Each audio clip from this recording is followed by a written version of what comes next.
Welcome to the Bassmaster Studios. Here's another segment of Know the Pros, and this time we're bringing in a familiar face, Brandon Palaniuk. How are you today? I'm doing good. So, first question, we'll toss you a softball here. What's your hometown, and what would be your home lake?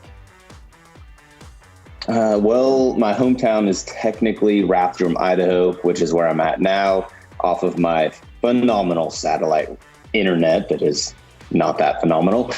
But my home lake, I guess, would be considered Coeur d'Alene Lake. It's not our largest lake, but definitely our most familiar lake around this part of the country.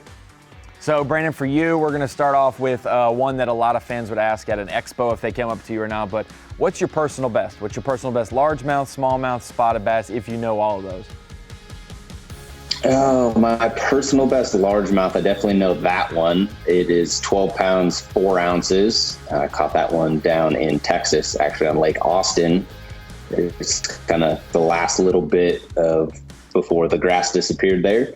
And then my biggest smallmouth is actually from Idaho, and it's a 7 3/4 pound smallmouth.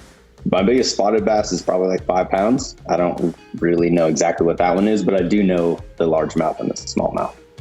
So what is Brandon Palaniuk like more, the shad spawn or the bass spawn when it comes to catching bass? Ooh, I like the shad spawn. Shad spawn for sure, especially in a tournament scenario because I'm able to just move, cover water. The bass spawn, I have a really hard time like just sitting there for an hour staring at one bass when I know there's a million other bass in the lake.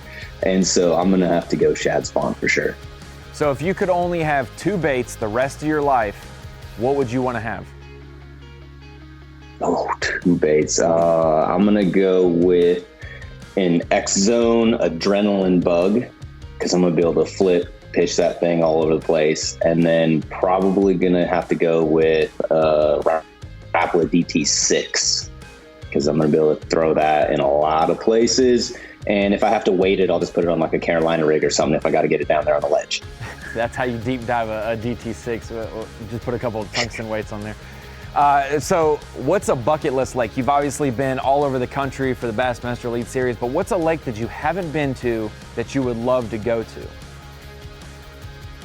I would actually love to go fish in South Africa.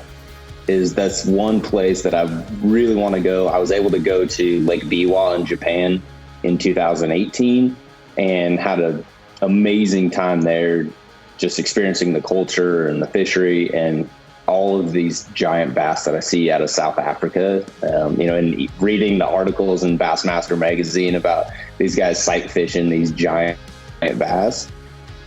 Just makes me want to go there. Second, or a question off of that is thinking about breaking the century mark. A great lake to do it. We thought a lot of lakes would be able to do it this year for the 2020 Elite Series. Will we break the century mark given the reschedule and the revised schedule? My goal is always to break the century mark at St. Lawrence River. I know it's possible.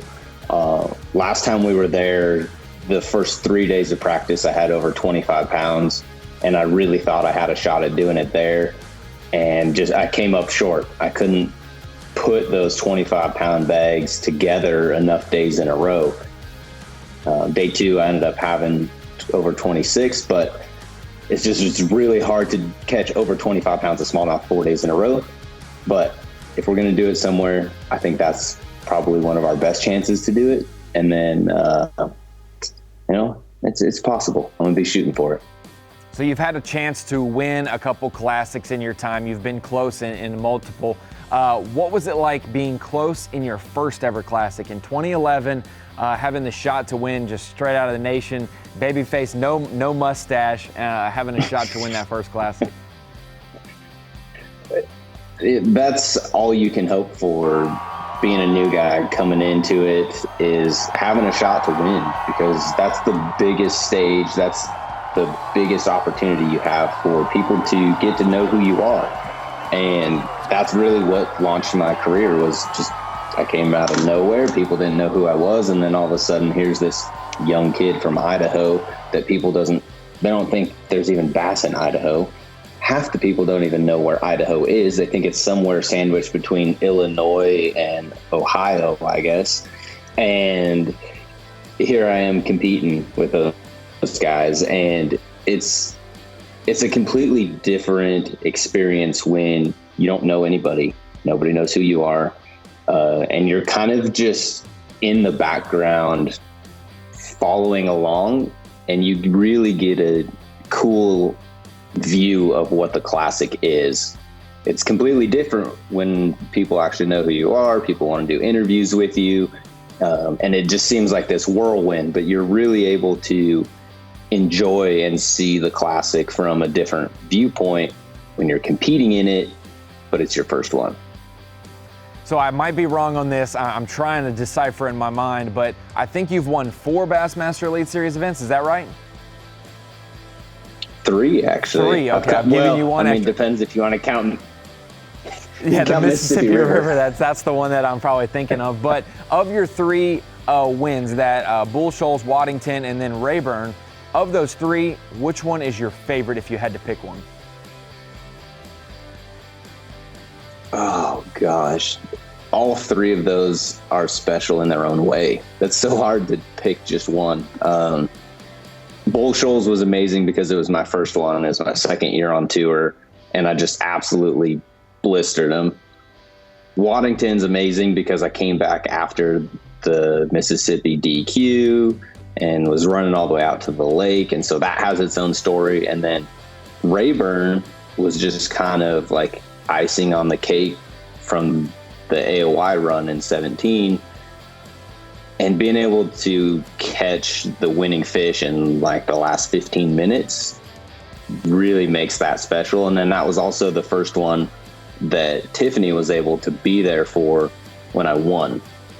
So if I had to pick just one, I would probably pick Rayburn, just for the fact that Tiff was able to be there as well. But man, anytime you win is special. It's too hard to win. Well, that's a perfect way to end the Know the Pros segment with Brandon Palaniuk. We already knew about Brandon Palaniuk for the most part, but hopefully those questions gave you a little bit more insight on who he is as an angler, who he wants to be as an angler, and his future promises on the Bassmaster Elite Series.